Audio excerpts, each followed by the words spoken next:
everyone, welcome to Chennai to London. இன்னைக்கு நம்ம பார்க்க போறது Patiala chicken. Patiala வந்து பஞ்சாப்ல இருக்கிற ஒரு ஊர். அந்த ஊர்ல இந்த டிஷ் வந்து ரொம்ப ஃபேமஸ் and இது வந்து ஒரு ரெஸ்டாரன்ட் டிஷ் தான். இது வந்து யூசுவலா அப்படியே சர்வ் பண்ணலாம் இல்லனாக்க நல்ல பாயில்ட் எக் வச்சு சர்வ் பண்ணலாம் இல்லனா ஆம்லெட் குள்ள வச்சு சர்வ் பண்ணலாம். இந்த வீடியோல நம்ம வந்து ஆம்லெட் குள்ள வச்சு எப்படி ரெஸ்டாரன்ட் ஸ்டைல்ல பிரசன்ட் பண்றதுன்னு பார்க்க போறோம். வீடியோக்குள்ள போலாம். Patiala chicken பண்றதுக்கு 1/2 கிலோ chicken எடுத்து வச்சிருக்கேன். chicken thighs உப்பு மஞ்சத்தூள் சில்லி பவுடர் போட்டு மேரினேட் பண்ணி வச்சுருக்கேன். அப்புறமா சீரகம் வேணும். இது kasuri methi, Kashmiri red chilli powder, coriander powder, உப்பு, கரம் மசாலா, மஞ்சத்தூள், அப்புறமா இஞ்சி பூண்டு பேஸ்ட். அப்புறம் இது வந்து கேஷ்யூ நட்ஸ் சேர்த்து வச்சுருக்கேன். இது வந்து நல்லா ஊற வச்சு அரைச்சி நம்ம போடணும். ஃப்ரெஷ் க்ரீம் இது. அப்புறமா 2 தக்காளி, பெரிய தக்காளி, அப்புறம் 4 வெங்காயம். அவ்வளோதான். பேன் ஹாட் ஆகிடுச்சு. எண்ணெய் போட்டுக்கலாம். எண்ணெய் நல்லா ஹாட் ஆனோன்னு சீரகம் போட்டுக்கலாம். இப்போ வெங்காயம் போட்டுடலாம்.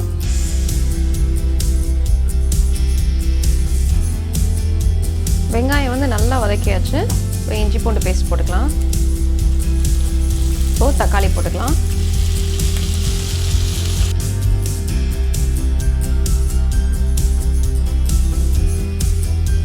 இப்போ தக்காளி நல்லா வதங்கிருச்சு. இப்போ வந்து எல்லா மசாலாஸையும் போட்டுடலாம். மஞ்சத்தூள், சில்லி பவுடர், கொத்தமல்லி பொடி, காஷ்மீரி ரெட் சில்லி பவுடர் வந்து கலருக்கு தான், இல்லைனாலும் பரவாயில்ல. கரம் மசாலா, அவ்வளோதான். இந்த கேஷ்யூஸ் அரைச்சிக்கலாம். வந்து இந்த கேஷ்யூஸ் வந்து அரைச்சி வச்சாச்சு. அதை போட்டுக்கலாம். Cashew nut paste.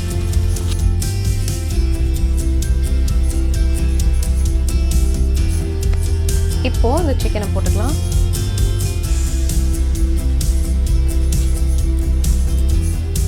தேவையான அளவு தண்ணி ஊற்றிக்கிறேன்.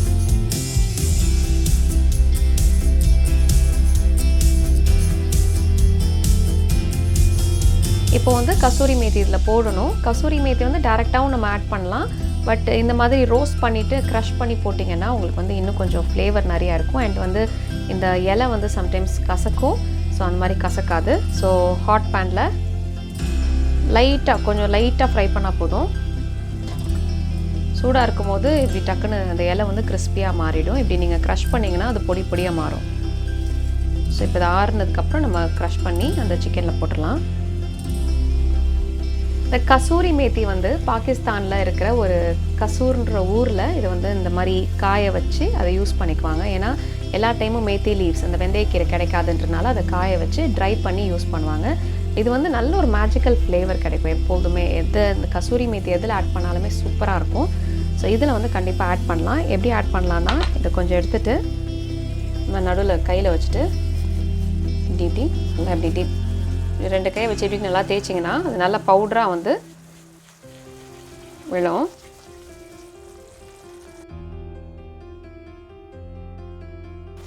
நிறைய பேர் இது கஸ்தூரி மேத்தி நினச்சிட்டு இருக்காங்க. கஸ்தூரி மேத்தி கிடையாது, இது கசூரி மேத்தி. இப்போது கடைசியாக வந்து க்ரீம் போட்டுக்கலாம். ஜஸ்ட் ஒரு 1/4 கப் இல்லைனா அதுக்கும் கம்மியாக க்ரீம் உங்களுக்கு எவ்வளோ தேவையோ. அந்த க்ரீம் போடும்போது இன்னும் கொஞ்சம் நல்லா ஒரு ரிச் அண்ட் க்ரீமியாக இருக்கும்.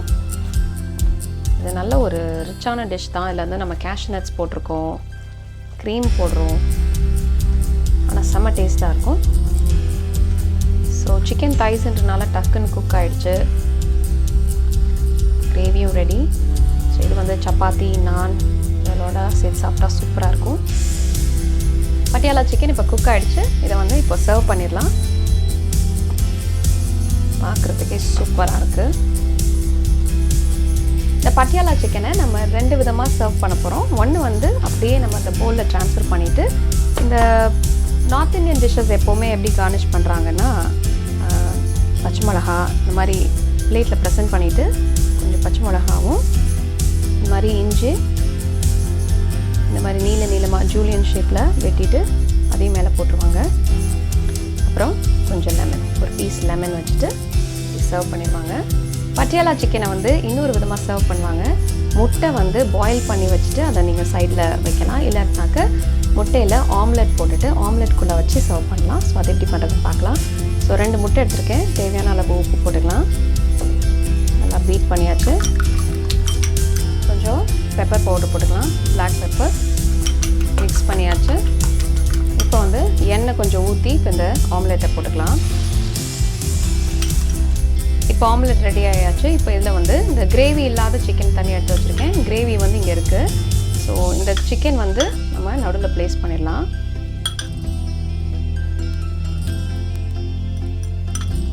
ரொம்ப கிரேவியாக போட்டோம் அப்படின்னாக்க முட்டையிலேருந்து வெளியில் வந்துடும். ஸோ அதனால் இந்த ட்ரை சிக்கனை மட்டும் நடுவில் வைக்கலாம்.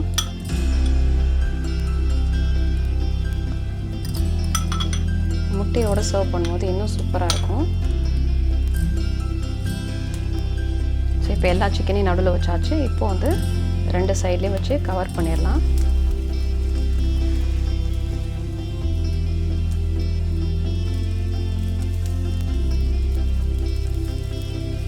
ஸோ இப்போ இந்த ஆம்லெட்குள்ளே சிக்கன்லாம் ஸ்டஃப் பண்ணியாச்சு. இதுலேருந்து இதில் எடுத்து ட்ரான்ஸ்ஃபர் பண்ணணும். இது கொஞ்சம் ட்ரிக்கியான ஒரு விஷயம்தான். ஸோ இப்படி 2 சைடும் நல்லா அது வந்து நீட்டாக ஒரு பெரிய கரண்டியில் வச்சுட்டு அதை இப்படி பிடிச்சிக்கோங்க. பிடிச்சிட்டு நம்ம நீட்டாக அப்படி திருப்பி போட்டுடணும். அவ்வளோதான்.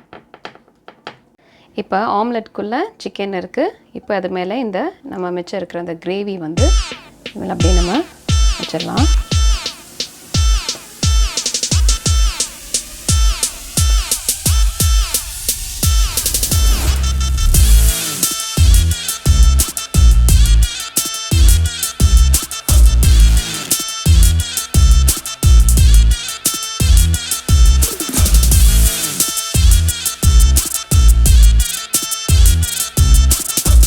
சூப்பரான சிக்கன் பட்டியாலா ரெடி ஆயாச்சு. இது எப்படி இருக்குன்னு சாப்பிட்டு பார்க்கலாம்.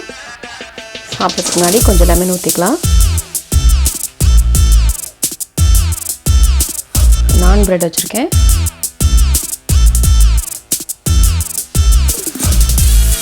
கிரேவி, ஆம்லெட் அண்ட் ஆம்லெட்குள்ளே சிக்கன் சூப்பராக இருக்கும்னு நினைக்கிறேன். சாப்பிட்டு பார்க்கலாம்.